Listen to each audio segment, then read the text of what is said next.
Welcome to Tech News of the Week with your host, my mother's disappointment in the life choices I've made.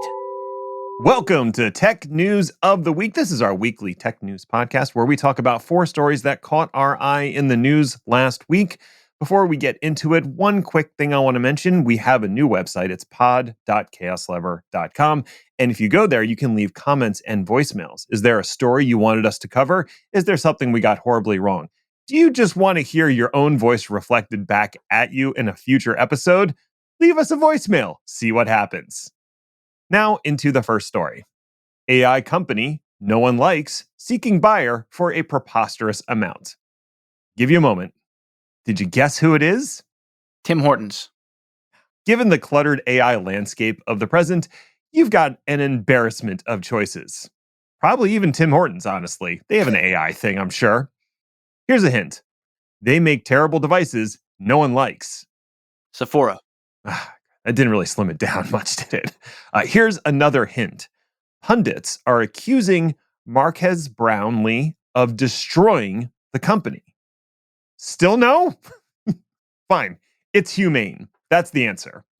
Yes, our favorite AI pin company, helmed by people who ironically do not seem very human, is reportedly looking to be acquired for a tidy sum.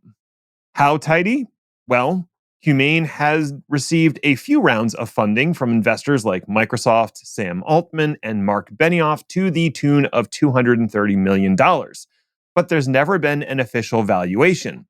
Bloomberg, who broke the story, is estimating somewhere between $750 million and $1 billion as the asking price for a company who, may I remind you, has made one product that no one much likes. Honestly, the only reason to buy this company is for the patents and possibly some of the actual cool hardware engineering that went into making what is essentially a pointless device. Are those things worth $1 billion? Now, the average Joe or Jane would probably say no. But that's why you're not an investor, Joe. You don't see the big picture. You lack vision. There are synergies. By which I mean, some company will probably snap them up for way too much money because they're all friends at the billionaire's table, and you wouldn't leave a buddy hanging, would you? Anything less than a 5x return is just uncouth. AI is coming for your terminal emulator? We just cannot get away from AI. First, it's all up in your programming. Then it's rewriting your emails. Then it's totally not emulating Scarlett Johansson's voice purely as a naked attention grab by a cynical and selfish tech bro. Now it's taking over the command line. In Apple's OS X world, you really only have 2 options when you're working at the command line. First, you could use the built-in terminal program. Second, you could use something that's good. For most users, the good program that they use is called iTerm2. It's free, it's open source, and now, as of version 3.5, it has hooks into AI. OpenAI, to be specific, provided you have an API key. Annoyingly, at the moment, OpenAI is the only option if you want to AI. This has made people annoyed, as contrary to what OpenAI would have you believe, OpenAI is not the only AI model out there. But why is there AI in my terminal in the first place? Now, to be fair, this feature is not enabled by default. You have to actually go in, turn it on, throw a key at it. There's a lot that you have to do to make it happen. But there has still been a bit of backlash from the community who I'm starting to believe are feeling more than a little AI fatigue. Can't imagine why. I, for one, will not be implementing this, as I feel like giving someone else's AI access to any kind to the command line, which often has root permissions, is a little too risky. But also, to be fair, I'm sure other people will use it, and it will probably be fine. It's important to note, in this case, iTerm2 is open source. So if you want to interrogate the new code to see exactly what the AI interaction is doing and how, you can. assuming you know how to program at that level. Maybe just toss it into Copilot for a totally unbiased opinion. And if you see it trying to execute some base 64 encoded strings, maybe don't do that. NTLM and VBScript are finally being deprecated in like 3 years. Maybe. If Microsoft doesn't get sufficient pushback from enterprises that absolutely still rely on these highly insecure technologies. But maybe. In 2023, Microsoft announced in separate posts that both NT-LAN Manager and VBScript were going to be purged from newer versions of Windows Yay! eventually. Oh. For those not familiar, NT-LAN Manager, or NTLM, was an authentication scheme that predated Kerberos-based authentication introduced with Windows 2000 and Active Directory. Despite NTLM being horribly insecure and having a viable alternative in Kerberos for the last 24 years, people continue to use NTLM to this day for backwards compatibility. VBScript is likewise a horribly insecure scripting platform that has had viable alternatives for at least 20 years, and yet people continue to use VBScript, or at least support it for backwards compatibility.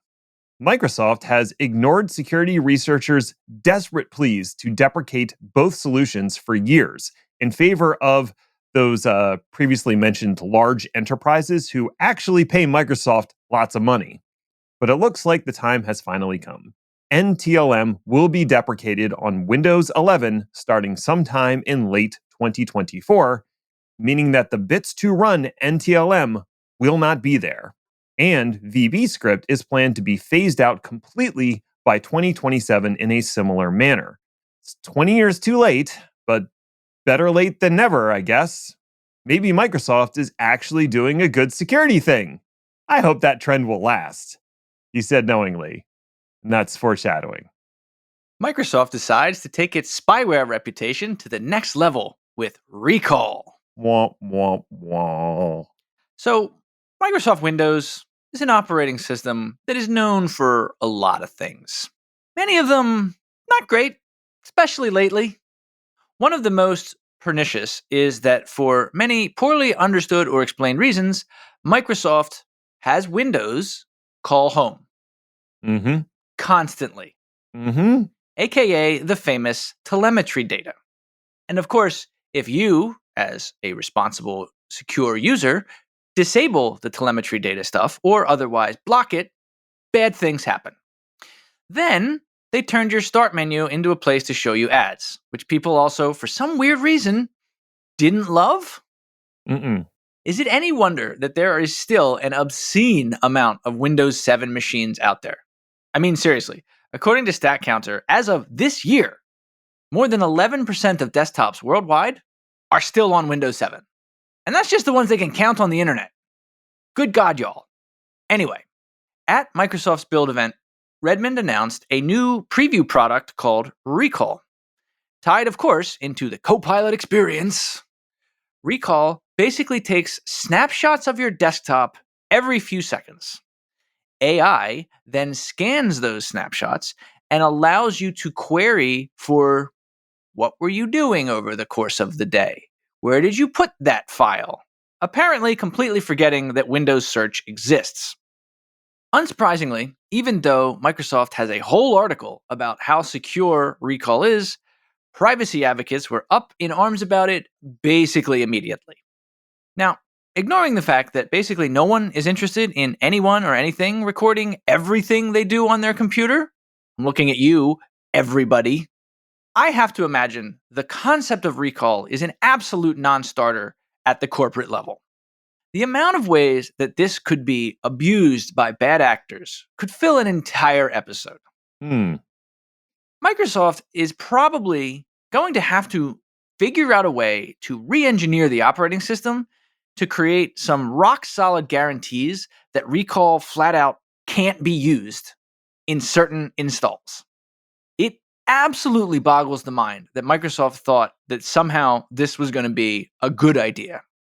Now, to be fair, Microsoft did say that they are, quote, absolutely committed to security around this product, which I think is great. In other news, I'm absolutely committed to being the center fielder for the Philadelphia Phillies. You got a shot. I got a shot. Anyway, I know I've said this before, but Linux? Anyone? Anyone?